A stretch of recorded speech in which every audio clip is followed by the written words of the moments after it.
It's 2 o'clock on the dot, and so I'm going to start with this afternoon's webinar. I would just like to say thank you to everybody who has come on board, and as people come into the meeting room, I will also let them in. I think the purpose of today's webinar really is to clarify and simplify the understanding of ARCoM. What is ARCoM about? How did it originate? How does it benefit Rotarians? Through a casual conversation that will really make it easier for Rotarians to be able to share the message about ARCoM, and also to open up the conversation so that questions can be answered around this project. So Grant, today we're interviewing you. You have been the cornerstone at the cornerstones in this project since inception.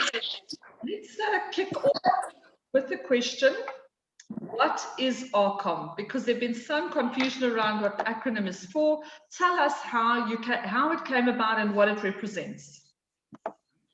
ARCoM is an acronym, and it's an acronym for Africa Rotary Community Mediators. And it was developed by the steering committee over a period of time, probably about 8 months ago. And we came up with a short acronym. As a matter of fact, we made the O a small letter because ideally we wanted that to be the Rotary wheel. But unfortunately, in terms of Rotary branding, we were not allowed to do that. But we've maintained the acronym of ARCoM, and it resonates well with people now. So one of the strategic partners that is working with Rotary is MBBI. Grant, tell us a little bit about MBBI. How did that partnership start, and what is their role in this project? Okay. People that have been to conventions over the last couple of years would have seen that one of the partners of Rotary International is MBBI. And the reason for that is because of our seventh, or one of the focus areas, which is peace building and conflict prevention. So it fits in beautifully with that particular focus area. So as a result of all those presentations and what have you, once we started our steering committee, we realized without a doubt that we needed someone like MBBI as a strategic partner, because they've got international experience. You know, I was just quickly thinking about their experience, and their experience just in terms of Africa is North Africa, East Africa, West Africa, Ireland, Middle East, India, Sri Lanka, and of late, the US. So it was strategic that we had to have a partner like that. The other thing is to give accreditation to the course that we are offering. Although we're sitting with intellectuals around the table, be it from UNISA or be it from ARCoM, it was felt that we really needed that extra dimension from MBBI. And so without a doubt, we extended our arms to them, and they responded immediately and said, yes, they are interested. They are now gaining experience in Southern Africa, so there's a benefit for them as well. And what is their part in this project, other than the intellectual capital? How involved will they be in terms of how this project rolls out, Grant? Okay, what was important to us as a steering committee was that we needed to take the African experience into account, and we also needed to take the African culture into account. Too often in Africa, we look for mediators and people to help us with resolving disputes from other countries. And a lot of times they don't understand the cultures in Africa. So it was really putting the two lots of intellectual capacity together to make it work. So you will see when we run the courses, the first phase will be the local content, which is Professor Dries Veldhuizen and Martin, also Professor Martin Rupier. But then thereafter, in terms of the actual mediation skills, we rely heavily on MBBI in terms of content. So that's really their role. So their role is big time in terms of implementation, but also the evaluation and monitoring of the people acquiring the skills. So it's not just attending a course, it's an interactive relationship to ensure that the people that go out there are equipped and dealing with any challenges that come along as we're going along. And also the course is designed for for mediators to share experiences, because that's how we grow. That's how we grow in terms of our skill and understanding of what community mediation is all about. That's great. A project this size, obviously a huge investment from Rotary into the continent. Can you talk to us a little bit about, you know, the value of this sponsorship and the value to the individual applicants who actually apply to get involved in this course? Okay, I can say at the outset with a very quick answer that the value that they are receiving, or the money that is being spent on their training, is $1,000 US. So if we turn that into Rand terms, we're looking at 15,500 Rand. But what I want to assure you is that it's worth more than that. If you consider that people have been meeting since 2018, and then this last year, 2020, we've been meeting every Saturday night. And a big team, a team of 13 people, and with some serious capacity in terms of the subject. None of that is costed. So the value that you're getting is more than double that, if I have to make a quick estimate. You know? So that's the benefit that the mediators will be getting, is that sort of training for nothing. I didn't ask this question in advance, Grant, but maybe just off the bat, can you talk to us about who sits on that committee, that ARCoM committee, the caliber of the people that have actually put this course together, some of the, you know, key people who would, you know, add a lot of value? Yeah, Shereen, that's an interesting question. We have a number of people. We've got the 3 districts involved, District 9400, 9350, and 9370. We have a minimum of 2 representatives from each district. District 9400's probably got a little bit more. But if I look at the intellectual capacity amongst the people there, we're sitting with 2 professors that are specialists in this particular field. We're sitting with 2 advocates that really support the alternate dispute resolution mechanism of mediation. So they have a really keen interest that this takes off. We then have very passionate people about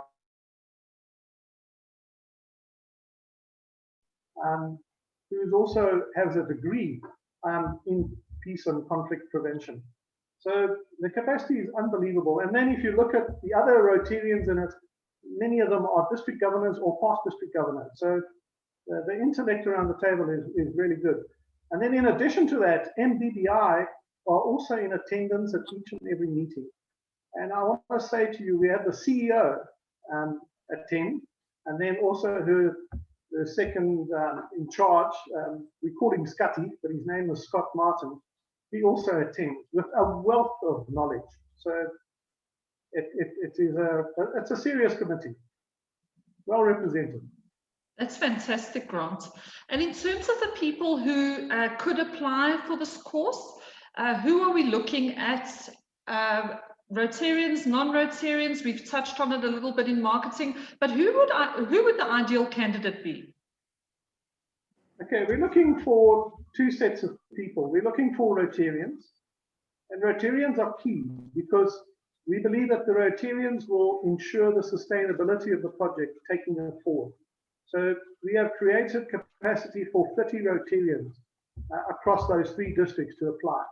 At the moment, we have about 20 that have applied.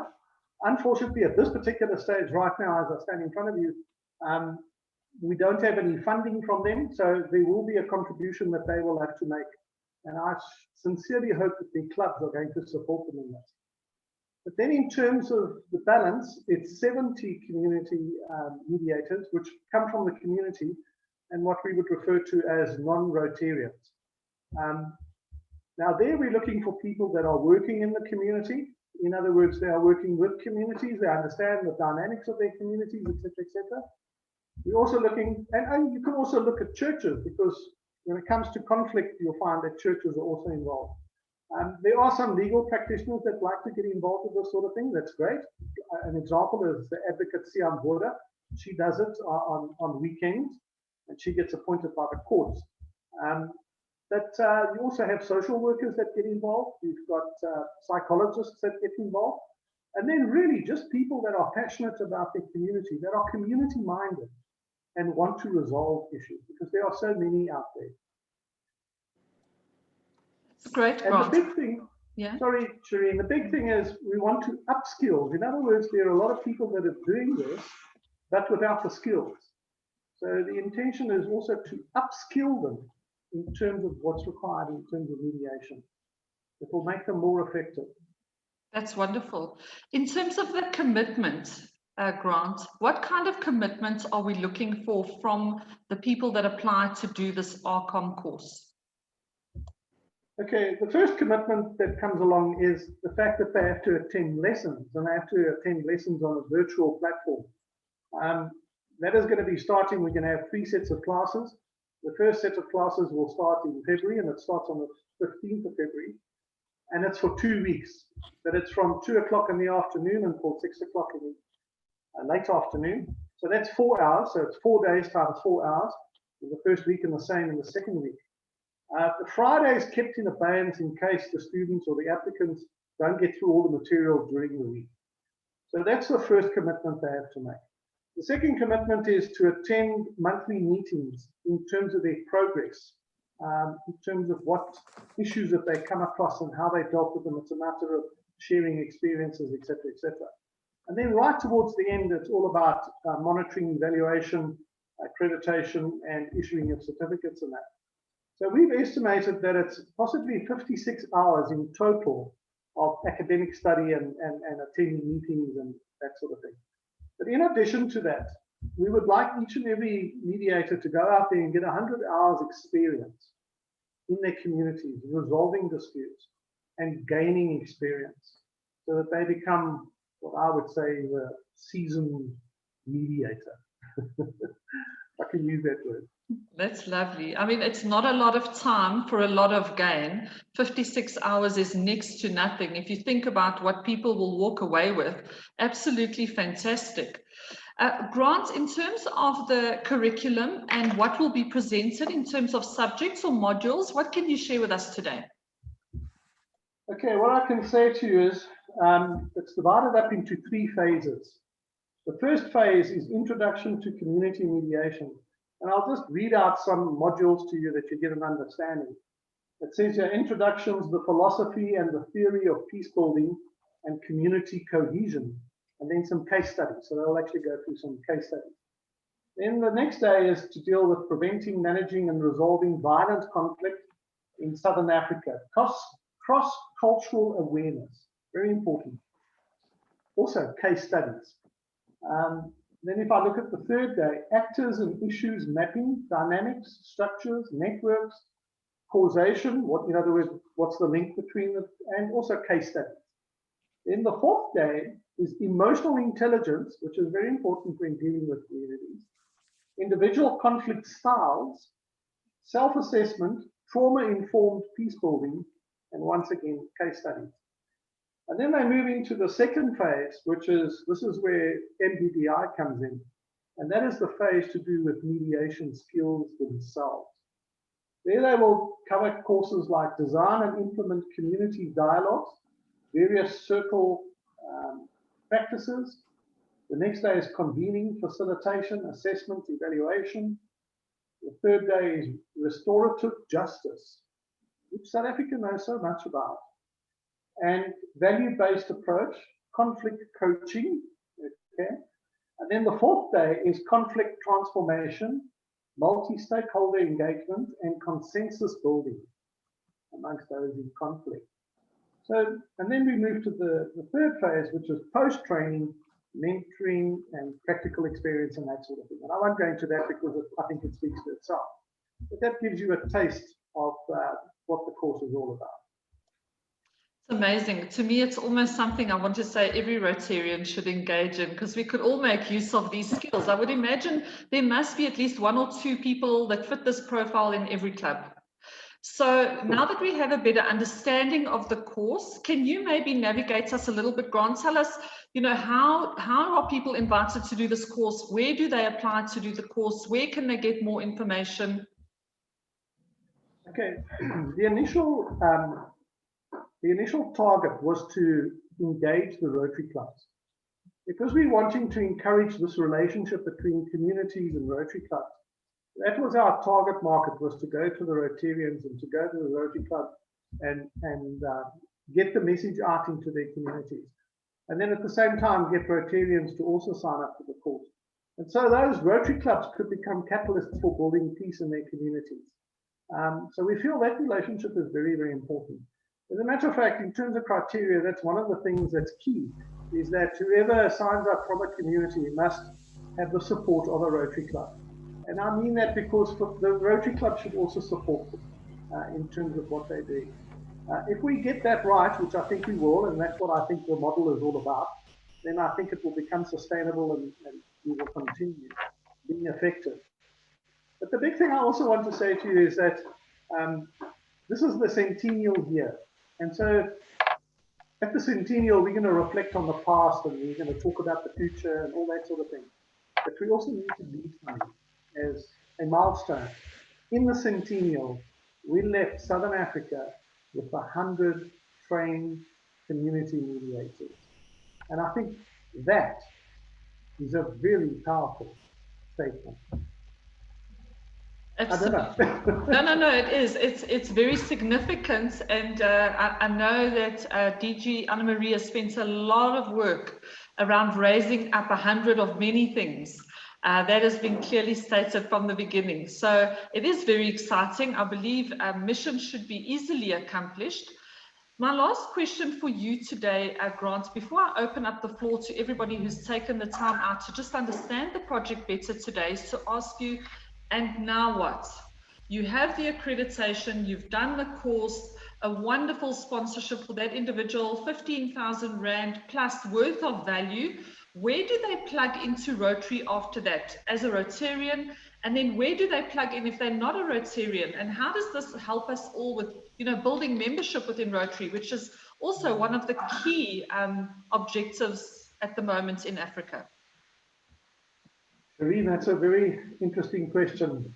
I think I'd like to start off with saying that we need to appreciate that we are breaking new ground. So these 100 people are the pioneers of the future in terms of peace building. So we have started something that needs to grow. We have started something that needs to be replicated up Africa. And I want you to know that we're taking that into account as well. As a matter of fact, we've got a collaborative, unwritten agreement with Makerere, the Rotary Peace Center, to start replicating this course going north. As a matter of fact, they also want to start sending some of their students from that university in Uganda to Southern Africa under the guidance of Dries Veldhuizen and also under the guidance of Martin Luther to gain the necessary experience down in Southern Africa. Because universities tend to be very academic and very much in the classroom. But this course is designed to be more practical and to equip people in a practical sense in terms of practicing as community media. So that's what's happening. And I can tell you it's going to grow. As a matter of fact, when we made our application to the Rotary Foundation, we asked for a meeting with the grants manager for this particular project, a chap by the name of David Massey. And he's an educator by training. And he said to us, when I read this, I said to myself, I need to be on that course. So that shows you how powerful this thing is when people begin to realize what is on the offering and what's the product. Absolutely. So and if anyone wants to sign up, all they need to do is go on to the District 9400 webpage, which is www.rotary9400.org.za. And when they log in there, they'll look at the top and there'll be 5 or 6 tabs. And there's one that says ARCoM. All they do is click on that. And then on the left-hand side is a little bit of a menu. And it's got things like information on ARCoM, it's got letters to the presidents, it's got letters to the community. It's got criteria as to what criteria are we putting out there for people to apply. And then it's also got there the online application form. So it's a matter of clicking on that application form, filling it in, and pressing the bottom button that says submit. And then they are on our database. And then we have a selection committee that then goes through the applicants. And from that, we are picking the classes. And the first class is virtually finalized. So we're looking at the second and third class. The second class will probably take place in March, and the third class will probably only take place in May. That's the intention. And we've got about 70 applicants at the moment. So let's assume all of them make it and all of them get through, and et cetera, et cetera. That means we've only got 30 application places left. Wow. Which means we're looking for another 10 Rotarians approximately, and we're looking for another 20 community members. And then we would have had more than 100 applicants. Yeah. So not a lot of space left for people to apply. And I think, like you just said, Grant, people just need to know what is on the offer. And I suppose that's what today is all about, that we all understand what is being offered and that we rightfully extend that invitation back to our clubs and back to our members so that they really get the value out of their Rotary membership in terms of participating. So, I mean, what a wonderful product to take back to your members and to your club. Anna-Marie, if you don't mind, I see you are online with us today. It would be just such a waste for you to be in this meeting and not give you an opportunity just to say hello. And I see you've made a comment in the chat about the countries that are involved. Could you just share with us for a minute a little bit about that? Thank you so much, Shereen. Yes, you know, we've come a long way, and I tell you, there's lots of unsung heroes that made this happen. Also the funders sitting abroad, and so I want to really recognize them. But yes, the 3 countries that's involved, 9370, 9350, and 9400, we touch the lives of Rotarians and communities in 7 countries. And I can just say, at the moment, for the first phase, it's those 7 countries that can participate, which is Angola, Lesotho, Mozambique, Botswana, Eswatini, Namibia, and South Africa. So if you come from any of those beautiful countries, it's your time to actually enroll. That's lovely. Thank you, Anna-Marie. Yes, Grant. Irene, I just want to cover that last question you asked me about how they get appointments and from there on. And I spoke about being pioneers. But what people must also realize is that you will be appointed as a result of your reputation. As a result of working in the community, you build up a reputation and you automatically are requested to, or appointed, or asked to intervene. And that's why it's important that you know your local community. The more you know your local community, the more they will ask for your intervention. The other thing is also to introduce yourself. In other words, people need to be self-starters. They need to go out there and actually introduce themselves to local entities, etc., etc., so that they know that we have this capacity in our town. And then obviously the local Rotary clubs is to maintain a relationship with them. There might be 3 local Rotary clubs in your town. Get to know all 3 of them, not just the one that's sponsoring you. I think that's important. And then also introduce yourself to the courts, because the courts, especially today, are looking for alternatives to the very adversarial, harsh nature of a court. Where these things could be resolved outside of the court. So I would also introduce myself to the court in your local area, that you are available for that sort of thing. So I believe the opportunities for appointments and for referrals are endless. Wonderful. That's absolutely phenomenal, actually, that you can access that through Rotary. It's just amazing. We have 5 minutes left. We are not a big group today. I think 19 or 20 of us in this meeting room. Can I open up the floor? I don't think we need to post questions in the chat. We can just unmute yourself. Are there questions from the group that you would like to put to Grant before we sign off?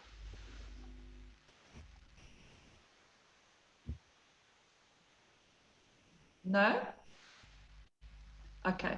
If there are no questions, then I'm going to sign off with everybody today and just say thank you very much for coming. Hi, Shereen. Shereen. Yes. Hi, Beth's hand is up. This is Cookie. Beth, I see Beth has her hand up. Oh, I don't see that. Sorry, Beth. Would you like to put your question forward? I see it there. If you could unmute yourself, please, Beth.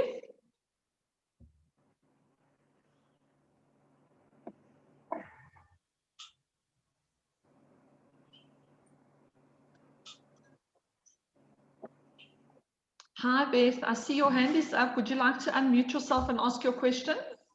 Yes, I think I'm unmuted now. Thank you very much. Would you please just repeat the details of the website where we must go to register? Okay, Beth. www. Thank you. Dot Rotary, all small letters. Yes. 9400. That's one word. Yes. Dot. Org. O-R-G. Yes. Dot Z-A. Yes. And then you look at the top of the page and you'll see there's a tab with tabs. There'll be about 5 or 6 tabs up there. You look for the ARCoM tab. Yes. Click on that and you're into the page. And the menu's on the left-hand side. That's wonderful. Thank you. I will be visiting there this afternoon. Okay. I want to be one of the 30. Well done, Beth. Very exciting. Are there any other questions before we sign off today? No. What I've done is I've recorded today's meeting, so I will disseminate to you by virtue of an SMS and a link in the SMS to the recording, this recording. You can share it with anybody else who you feel would benefit from listening to it on video rather than doing the reading. We understand everybody's busy. You can also share it with your clubs and they can share it with their members. And also members of the public who want to understand by virtue of watching it on a conversation. So I will share that link with Carolyn this afternoon. Carolyn can put it onto the Club Runner page, which will link you directly back to this recording. And we can also disseminate it on a bulk SMS to you that you can watch later on. And any questions that you have, please feel free to send them through. We'll get back to you as soon as possible. 30 spaces available, that's not a lot. So we're playing against the clock now. I hope you've enjoyed the conversation. Grant, thank you so much for taking time out to present it virtually through video. Thank you, Anna-Marie, for joining us, and thank you, everybody, for your time today. Thank you. Thank you, Shereen. Thank you, Shereen. Bye, everyone. Thank you. Bye-bye.